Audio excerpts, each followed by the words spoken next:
Welcome to my YouTube channel. My name's StogieShane. Today I'm reviewing the Brickhouse Maduro Robusto. It's a 5x54 addition to J.C. Newman's Brickhouse line. This particular cigar is a little bit of a stronger addition than its natural variety cousin of the same namesake. It's a Nicaraguan filler and binder with a Brazilian Aripiraca wrapper. In my past experience with that wrapper, there's not tons of cigars out there with them, but I kind of seek them out because they've got a great creaminess that comes from the deep wooden flavors of the tobacco itself. Too much of it makes it way too creamy, and you don't get any of the spice that's inherent in the Nicaraguan filler and binder. But this isn't a very thick wrapper. I'm looking forward to smoking it and giving you my thoughts.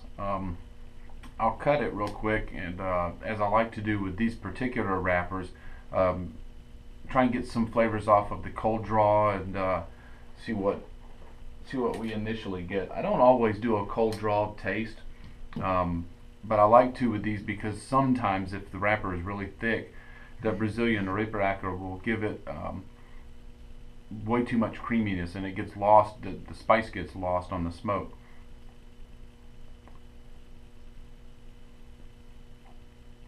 It's a very cool draw, and it draws very well. The 54 ring gauge is getting up there in size. It's not quite a 60, but sometimes you really want to make sure that it's got a good draw. This is almost effortless. It's got just enough resistance to make it a comfortable smoke, and that coolness, I'm sure, will also turn into some creaminess through the smoke.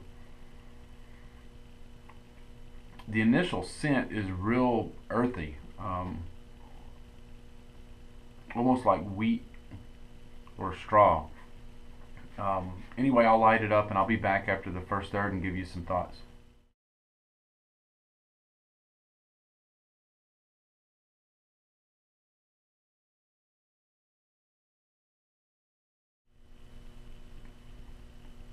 I've ashed this cigar once at about this length. About 3/4 of an inch is about all you're going to get out of ash unless you're very careful with the cigar.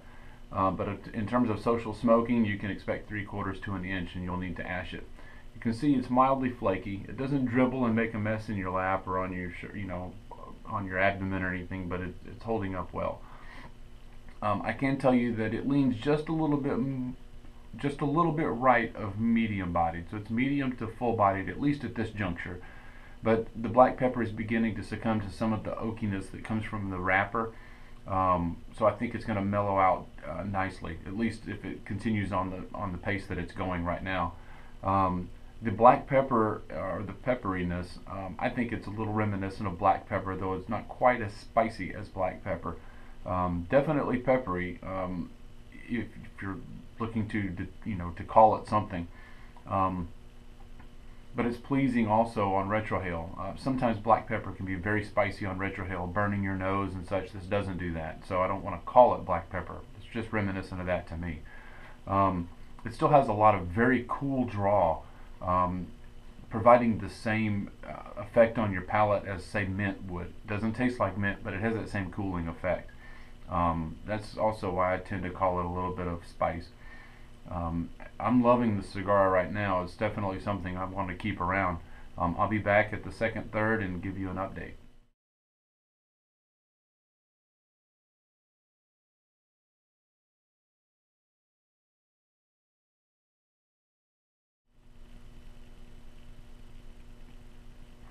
One thing I've noticed about the general construction of the Brickhouse Maduro is that it's slightly spongy.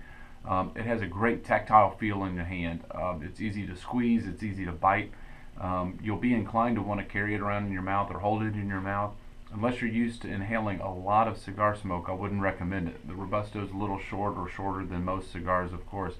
And that Brazilian wrapper has a really spicy hit on a raw draw like that, instead of going through the filler and binder on draw.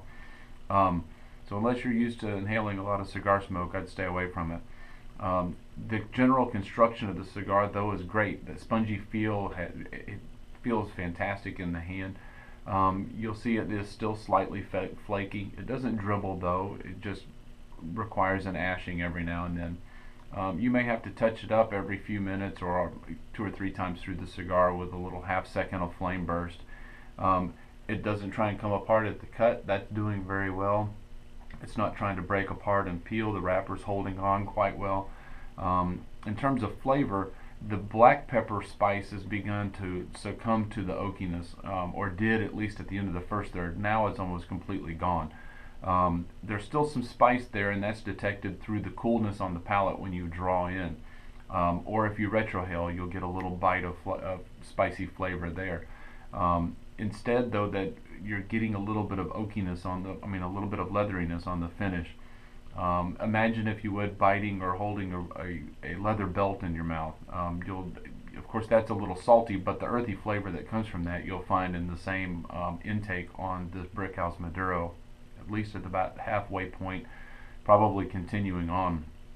I'll finish it up and I'll come back with a wrap up.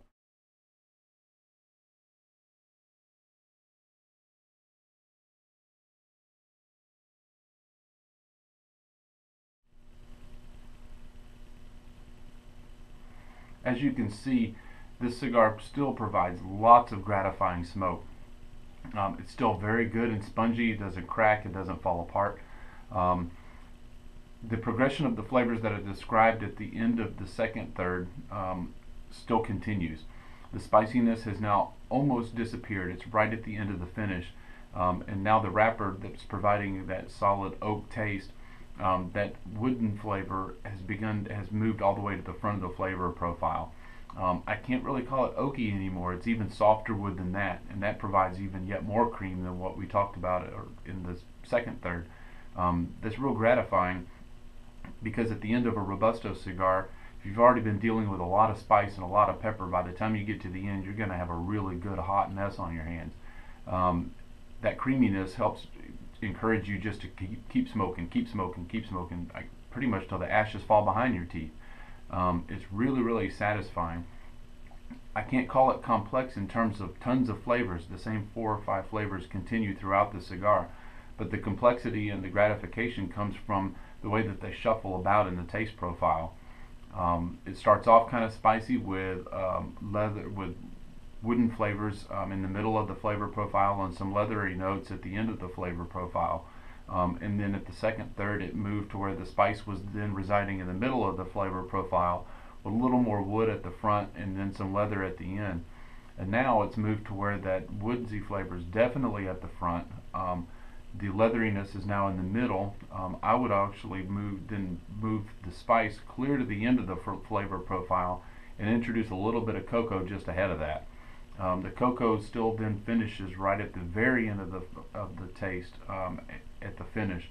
So if you're looking for any description of aftertaste, I'd have to call it some cocoa. I don't taste any coffee anywhere throughout the thing. I don't taste any nuttiness throughout it. The oakiness is now gone, and it's a really, really good, soft, creamy wooden flavor. I would definitely recommend picking one of these up. And because the flavors and complexity are so easy to determine and pick up, if you're a novice and you're looking for a cigar to try and pick up some different flavors and such, pick one of these up and then watch the review again and smoke along with the review and see if you can taste the same things that I've tasted at the same points in the cigar. I suspect you will, at least, especially with some guidance and so forth. A lot of times people hunt and peck and they don't know what they're tasting, they just taste something. The cigar itself should sell for about $6 at a brick and mortar store. That's a huge value given the construction and the reliability of it. Please check out my other cigar reviews, and if you don't have a brick and mortar store near you selling these, or even if you do, feel free to please check out tavaki.com and pick some up. All of those cigars come from a brick and mortar store, and they're drop shipped directly to you from those stores. Thanks for tuning in, and see you next time.